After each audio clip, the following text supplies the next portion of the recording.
Okay, well, welcome to this follow-up session after Kylie and Megan's great presentation the other day. Thank you, Kylie. I'm here today and I'm joined with Cathy Stone and Kylie Austin. And we're going to talk a little bit about some of the themes that emerged from the presentation last week. But I'm just going to start by asking you both to introduce yourself, if you would. You first, Kylie. Okay. So I'm Kylie Austin. I'm the Senior Manager of Outreach and Equity at the University of Wollongong, and I'm also the President of the Equity Practitioners in Higher Education Australasia network as well. And I'm Cathy Stone, and I'm attached to both the National Centre for Student Equity in Higher Education and also the University of Newcastle in a conjoint position there. And I've been very involved in research, particularly in the area of online learning in terms of improving the student experience in online learning. Great. Well, thank you both for coming. Kylie, I wonder if I could just start with you. If you could just give like a 1 or 2 minute recap on the presentation last week. Yeah, absolutely. So last week Meg and I, who's Meg's the Outreach Manager at the University of Wollongong, we presented on the shift that we had to make in terms of the delivery of our widening participation and outreach activities from a face-to-face typical normal delivery prior to COVID to a remote learning environment. And so during the presentation, we talked about how we used to deliver our outreach and widening participation activities prior to COVID. And we talked about the key challenges that were presented to us when COVID hit and the things that we needed to put in place to overcome them to ensure that students in our schools were continued to be supported over this period. So in the presentation, we gave a holistic account of what we were doing across the year in terms of our widening participation and outreach activities in a remote delivery environment. But we really honed in on one particular case study on our Year 12 University Preparation Program. And we provided some really key insights in terms of how some of the challenges that we faced in terms of working with students and with schools in a remote delivery environment.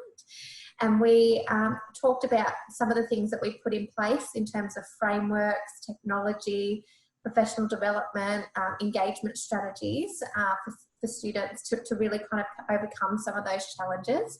And we shared some of the feedback that we were getting from students, given now that we were in week 5 and subsequently this week, week 6 of our program delivery over a 15-week program. And so we shared some of the our tips, I guess, in terms of our learnings from shifting our practice into a remote learning environment in terms of program design and program delivery. But we also spoke quite a bit about how we kept our institution on board during that period as well. And that was a really critical component of the work that we've done over the last 3 or 4 months in terms of how do we keep outreach front and centre, but also the principles of outreach. How do we really protect the principles of widening participation in quite a constrained environment as well? So again, the presentation really recognised, this was our experience in terms of what we've done over the last 3 or 4 months, and acknowledged, that there were other practices happening right across the sector, and our wonderful colleagues at other institutions also having their own spin and undertaking their own activities with schools as well. Oh, thank you, Kylie. And for anyone who'd like to have a look at that, we do have that up on the National Centre webpage. So if you're piqued, if your interest is piqued, then please go and have a look at that. Cathy, you weren't involved in the presentation, but your name came up quite a lot. So do you want to just talk a little bit about why you're here?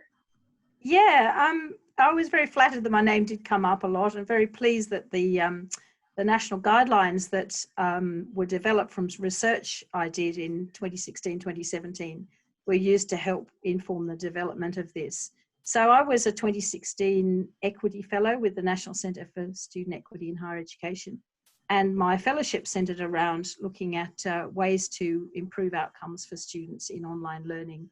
And I interviewed a lot of staff at a lot of universities around what works, what doesn't work, what are the sorts of things that we should be doing more of, less of, to support students both in their actual the teaching and learning side of things, but also in the other support areas and so on. So from that research, collaboratively with the people who I interviewed and spoke with, a set of national guidelines for improving outcomes in students in online learning were developed. And yeah, Kylie and Meg were able to then to use some of those guidelines to help inform the development of their outreach to online. and that was talked about during that presentation, which was great. Thank you, Cathy. So I suppose we decided after the presentation that it would be good to bring you both together in case there's other people that may be facing into this challenge of having to move not only outreach and equity work, but maybe their teaching work as well online, and maybe just looking for some hints and tips about how to do that. But Kylie, thinking back to when you started this process, what were some of the key decisions that you made right back at the beginning when you decided to pivot online? And what were some of the challenges that you faced? Absolutely. So I think the very first thing that we did was that we recognised that this was not something that we could do on our own. So it was to be able to make this shift, it couldn't just be Meg or I, for example, sitting in a room and coming up with a plan and then expecting schools or our staff to get on board with it. Really, the first thing that we did was we actually got on the phone and we called all of our contacts out in the schools, and we said to them, look, we can see what's ahead of us in terms of the impacts of COVID over the coming weeks and months. What is it that your students need? What could the university be doing right now to support you and your students in this changing environment? And so it was really like just a whole series of phone calls that the team did out to local schools to really just understand what the schools were going through during that period, and what were the needs of the students as well. And so that really helped inform. We recognised at that point that the schools didn't have a lot of capacity to be involved in any design as they normally would, but we needed to make sure that we had very early on had captured what it was that they needed in terms of the design, and then checked back in with them at key points to make sure that we were on track to deliver what the schools and the students' needs were. The other thing that we did as well pretty much immediately was that the programs that we've been running, as I said earlier, were very much face-to-face programs, and the way that the University of Wollongong's outreach programs have been designed in the past have been very much a place-based model. So whilst we've got a core program structure, the program that's delivered down in Bega, for example, looks and feels quite different to the program that's delivered in Wollongong, because the needs of the students in those regions are very, very different. And so once again, it wasn't just about someone sitting in Wollongong and coming up with this idea about how we were going to roll out this program. It was about bringing together staff across all of those regions and the perceptions of the schools across all those regions to really inform the program design. So they were probably the two most immediate things, is that we engaged with the schools and we engaged our staff right across the region so that we could really design a program that met the needs of the students in the schools, as well as with the regional and metropolitan lens on it as well. I think the key challenges that we spoke to in the presentation that really kind of hit us at that particular point as well is that the announcement to shifting everything off to a remote learning environment and having no on-campus activity really came at a point where schools were also shifting into that space as well. And it was about 2 to 3 weeks before the school holidays. And so, the time frames, we were then going on 2 weeks of holidays. So then it was the time frames to get these things up and running was we really wanted to have something off the ground for the beginning of term 2, but to be letting schools know by the end of term 1 what those plans were going to be so that they could effectively plan and think about that over the school holidays, and they could embed it and inform it into the design of what they were doing and they were delivering. So we weren't competing with the school's agenda as well. So timing at that point was a really key factor, and ensuring that we were continuing to communicate with the schools around what the plans were to ensure that we had a really cohesive approach in our region. Yeah, I mean, it sounds like it would have been quite the challenge, and doing it in such a brief time as well. Cathy, for those people who may be about to embark on this journey, because as we know, the next 6 months are equally going to be online delivery for pretty much everything in higher ed. Any advice that you have derived from your national principles?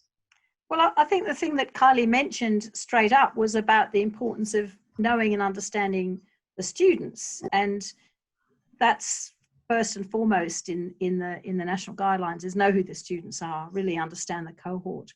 And I think that's what's particularly lovely about what Kylie and Meg have done, is that they didn't just do a blanket thing for all students. They tailored it very much particularly for different student groups. And as you say, I'm sure the student cohort does have different needs in Bega than Wollongong and so on. And so I think that's a really key thing. I mean, the other things that are really important, I can talk about this a bit more later on, is that communication and that personalised approach, and mentoring, which, you know, is very much part of the program of Kylie and Meg's, is a very good way to achieve this, because it's about building the personal relationships. And if students are doing things online, whatever it happens to be, it's just so important that they feel they've got that personal contact. So they're not just, you know, a number, but they're a person, and they have another person that knows them, understands them, wants to know more about them, values them. I think one of the things that also need to be taken into account is understanding about the potential for technology issues, particularly when you're looking at students in regional and rural areas, as many of the Wollongong students would be. And, you know, there's so many people who don't have the latest technology, slow internet. And with a high school program like that, there may be a lot of students who don't have particularly good access to computers and so on. But fortunately schools do, so that's good. But I guess important to think about those and tailoring interventions with that in mind, that not everyone's got that high-speed internet. Doing things online like this, shifting outreach to online, has a great potential to include more people in whatever it is you're doing, because then people aren't excluded by virtue of distance or lack of time to get to a certain venue or whatever it happens to be. But we also need to keep in mind that it also has the potential to exclude people if some of those technology limitations are not kept in mind. So I guess they're the key points that I'd make about that. And I think that Kylie and Meg really did consider those very, very carefully. Yes, I certainly think so. And that's so good to have that practice grounded in empirical research as well. I suppose now what I wanted to do was to move on to some of the questions that were asked at the end of your presentation, but we didn't get a chance to get to. So Kylie, I'm just wondering, given the remote nature of this delivery, how did you ensure that students were adequately supported in their transition into university, given that it was all online? Yeah, so I think that was a really interesting question, because I think that there's two key pieces of work that needs to be done with the Year 12 University Preparation Program that we provided as the case study.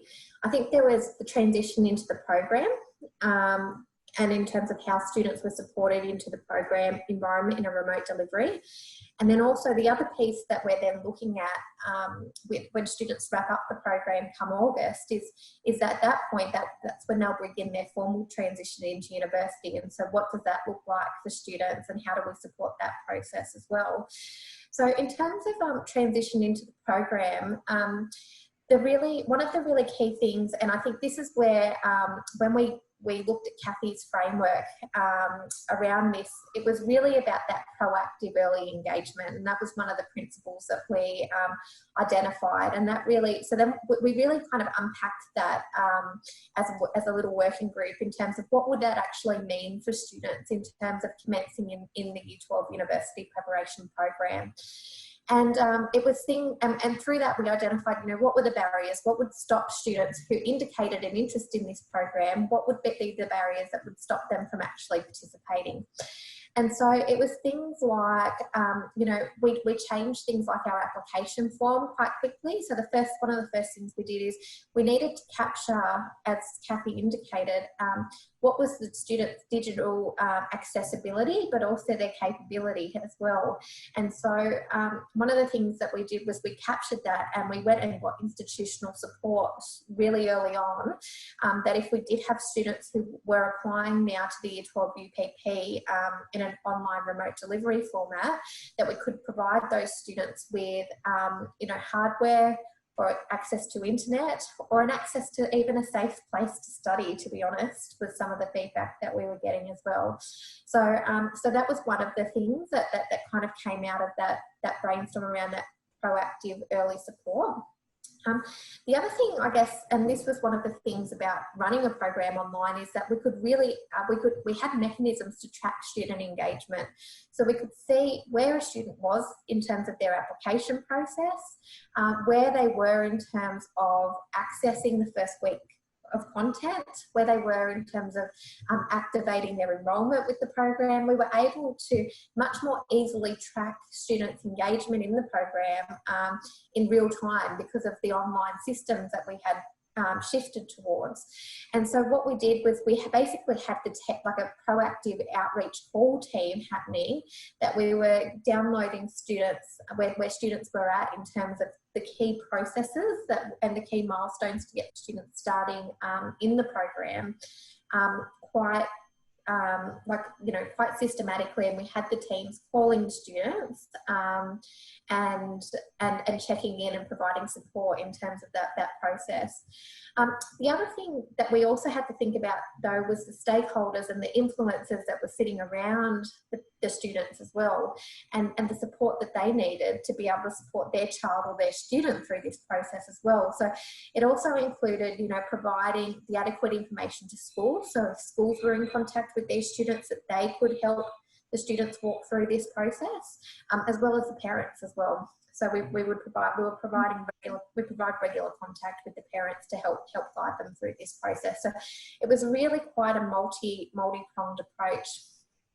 And then in terms of transition to university, we're now thinking about what does that look like for students come the end of the year.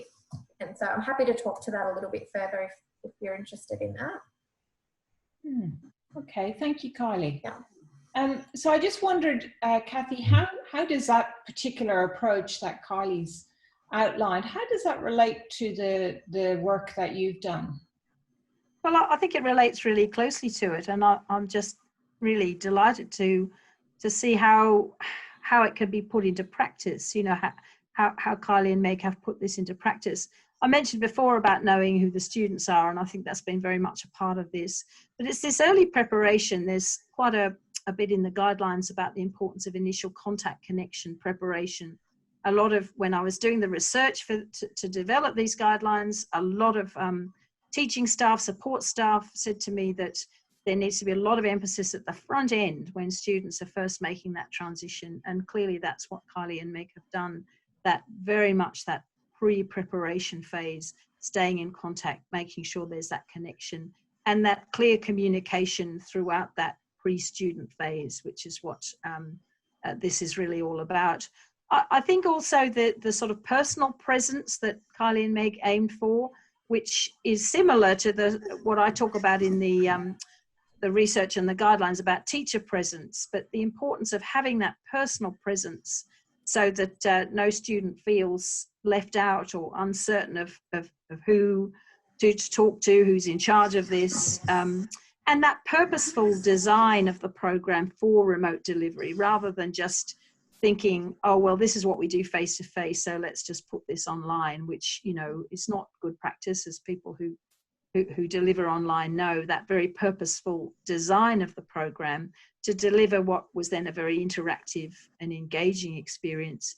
The other thing that struck me as Kylie was talking was also that collaborative piece, that there's quite a bit in the guidelines about the importance of collaboration, so that the left hand knows what the right hand's doing in terms of a kind of institution-wide approach. And what, Kylie, it seems what you and Meg were doing was making sure that the school knew what you were doing, that parents knew what you were doing, so everybody's involved. So there's that sense of collaboration, of working together on this, so that from the students' perspective, there's that consistency. They haven't got teachers telling them one thing and you telling them another and parents telling them another, or the likelihood of that is reduced when you are keeping that that collaborative communication going so well. So I think they're the main things that struck me.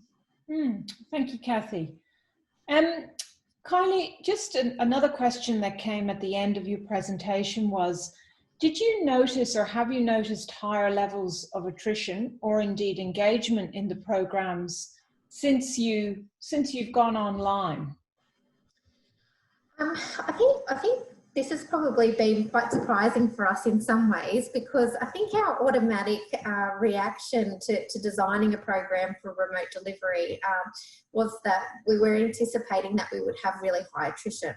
And so we've actually been really surprised by this. I mean, we're only in week 6 of the program at this stage, but we've had of the 574 students who registered for the program, we've had a 96% retention rate throughout the program so far, which has been phenomenally high from what we'd expected.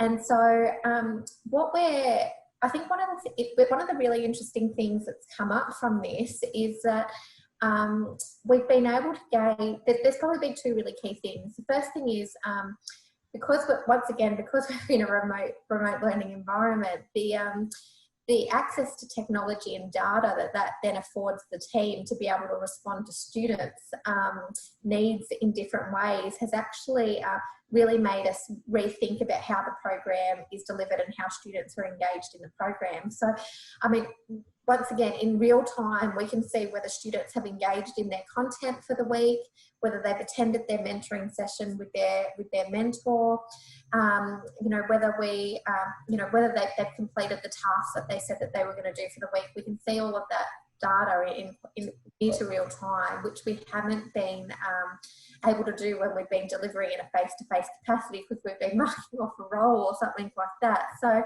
I mean, that's meant that once again we've been able to be really proactive with the students who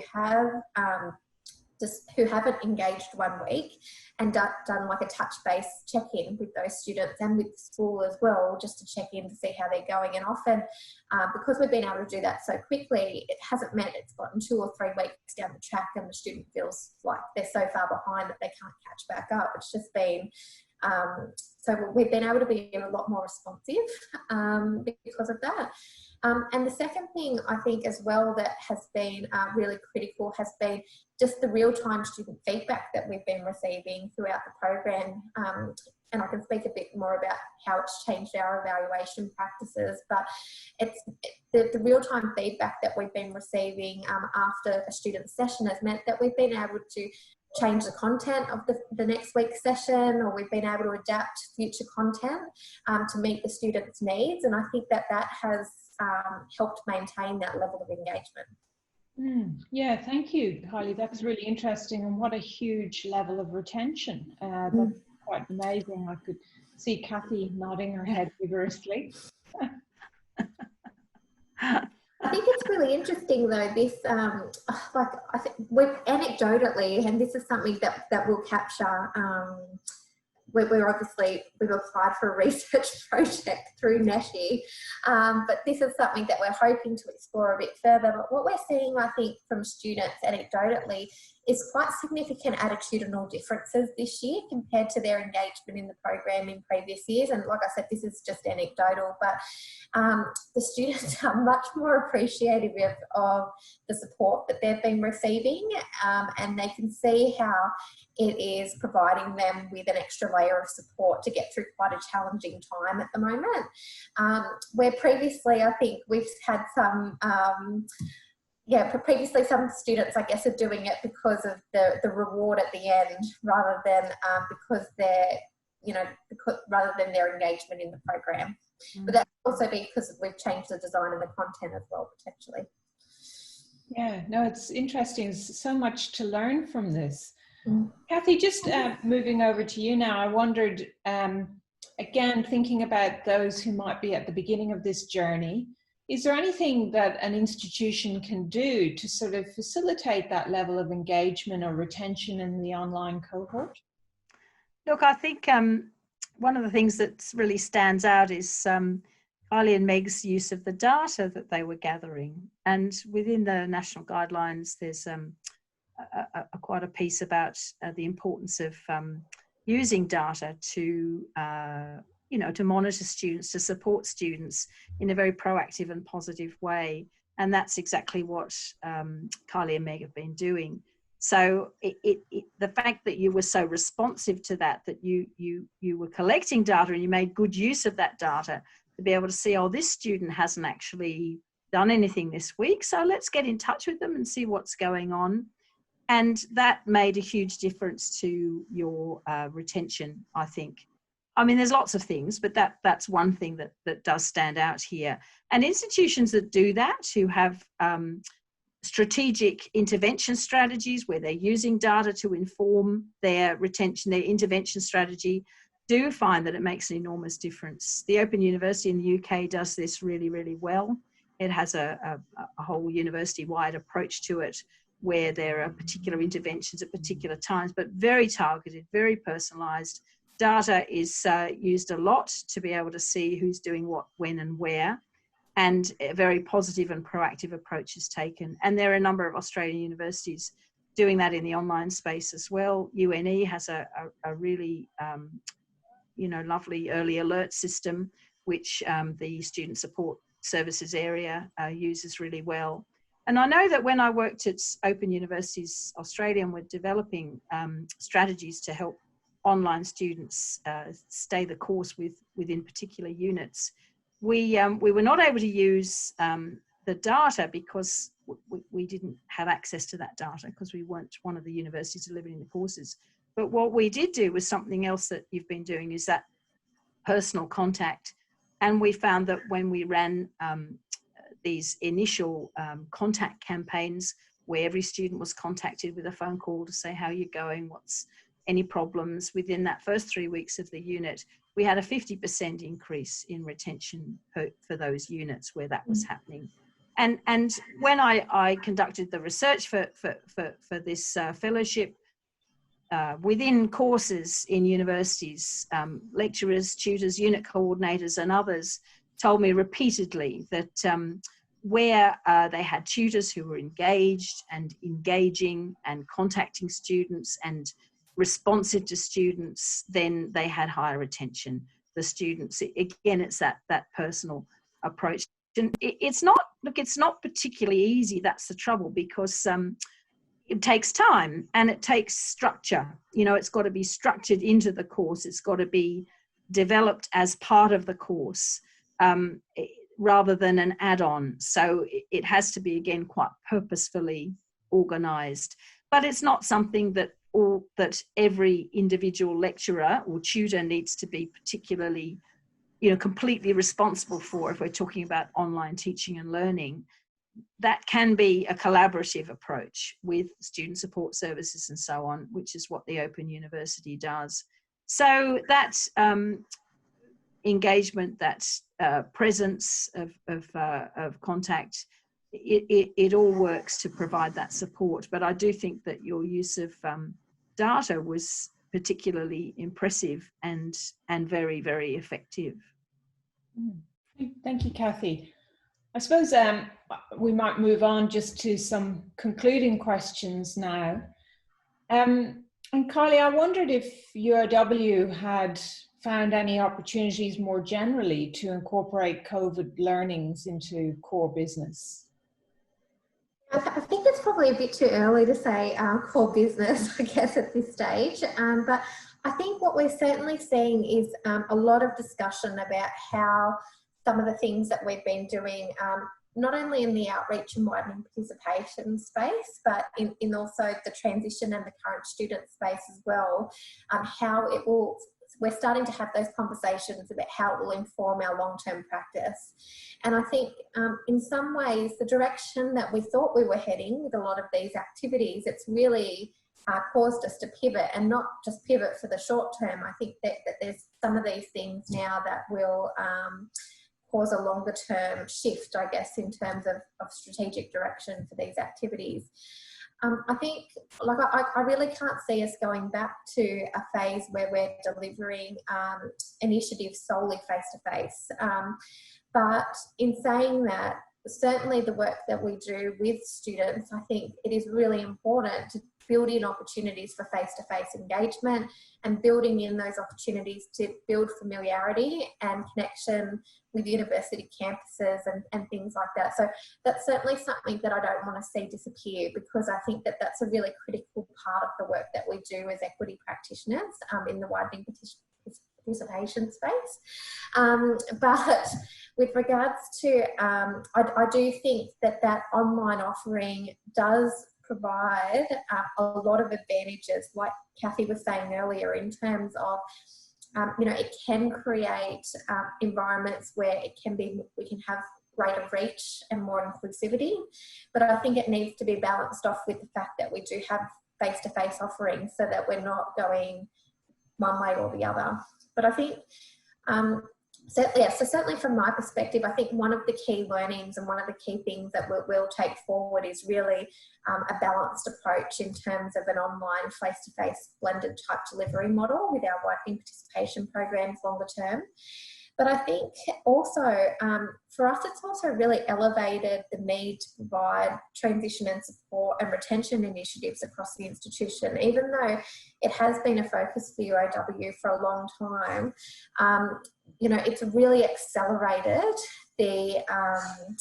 the whole of institution approach to those initiatives. And so things that we've been piloting for a particular group of students or in a particular faculty, for example, over the last kind of 18 months, we've been really able to identify what the student needs are in this space and scale up activities across the institution. So, I mean, we've launched a new program around success coaching, where students are getting a coach throughout their degree if they're at risk of withdrawing. So that's kind of one of the intervention strategies that you were mentioning, Cathy, that we've been using. Like, that's something that I see is really in the long-term fabric of what we do, rather than being a one-off thing that we do to address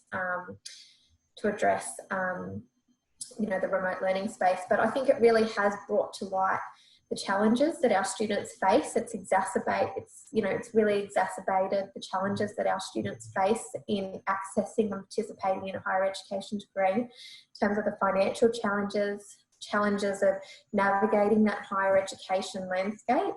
And so I think what I'm seeing in terms of a shift into core business is really thinking about the student experience. Yeah, thank you, Kylie. And Cathy, just more broadly, in terms of your research, what do you think universities can learn from COVID-19 and the need to move online? Yeah, look, I'm really happy to hear Kylie say she can't see the program going back to being entirely run face-to-face without any sort of online component, because if we're talking widening participation, there's no doubt that the opportunity to participate online widens participation even further, because it does mean that those who are prevented from attending a campus for whatever purpose can still participate in whatever it is that's being offered. And there are lots and lots of students like that. And as we know, when we're talking online education, it's largely the mature age students with family and work responsibilities, many of whom are first in their families, many of whom are from low SES backgrounds, Indigenous backgrounds, students with disability, regional and remote rural students. So I think that one of the things that I see happening through this move for everybody going online is, well, what I hope is happening, and I think is happening, is a bit more of an appreciation of the fact that there have been a lot of students out there studying online, and often they've sort of been regarded a bit as a bit of an add-on, or, oh yes, and the online students, or almost forgotten at times. Whereas now it really is core business. It has to be at the moment. So what I hope is that online education remains up front and center, with an appreciation that there are always going to be students for whom entirely face-to-face study or even partially face-to-face study is going to be just too difficult. And we don't want to exclude them. Well, I certainly hope that we don't want to exclude them from the opportunity. So I think it has highlighted the importance of the place of online outreach, education, whatever it happens to be, and the fact that it can be done well. And I think there have been many people like Kylie and Meg, and many people who teach face-to-face or support students face-to-face, who have been surprised at how well things have gone. Yes, there have been problems, and as I say, I think one of those problems is we really need to have a focus on the technology issues. There was a small study recently by the Country University Centres. It was in the AARE blog this week, about looking at the very poor internet that many, many regional and rural students are experiencing, and really, really low speed, so that they can't do Zoom things, and uploading assignments and so on can be really difficult. So there needs to be an appreciation that that can be a problem for many of our students. So we, as I said before, we certainly don't want to exclude students by not attending to the fact that they may still need to participate in less technologically sophisticated ways. But there's no doubt that providing the full suite of university online is going to widen participation and continue. It has already and will continue to do so. So, you know, let's do more of it. Many students can successfully combine their studies with other aspects of their lives if they work from home largely or entirely. It can provide a more equitable experience if it's done well, but it has to be done well, purposefully, in the way that Kylie and Meg purposefully changed the design of their program to remote delivery. That's the key lesson, I think, from all of this, to redesign for online in ways that are going to suit that remote online experience. Thank you, Cathy. And thank you, Kylie. I think it's been really interesting just having this conversation and thinking through some of the, you know, some of the constraints, but also some of the opportunities offered by the online learning environment. And we've been exploring at the National Centre the students' perspective on all of this. So we've had quite a number of students vlogging for us, which are video blogs. And it's interesting to watch those, because the students are also trying to come to terms with a very different mode of delivery, and really to try and shift their learning styles so that they can get the most out of their education. So look, I'm going to leave it there, but I just wanted to thank you both very much for giving up your time today and following up with that terrific presentation you did last week, Kylie, and thank Cathy for joining us and talking to our national principals. And yeah, thank you very much. Thanks for the opportunity, Sarah. Thanks for being part of it. Okay.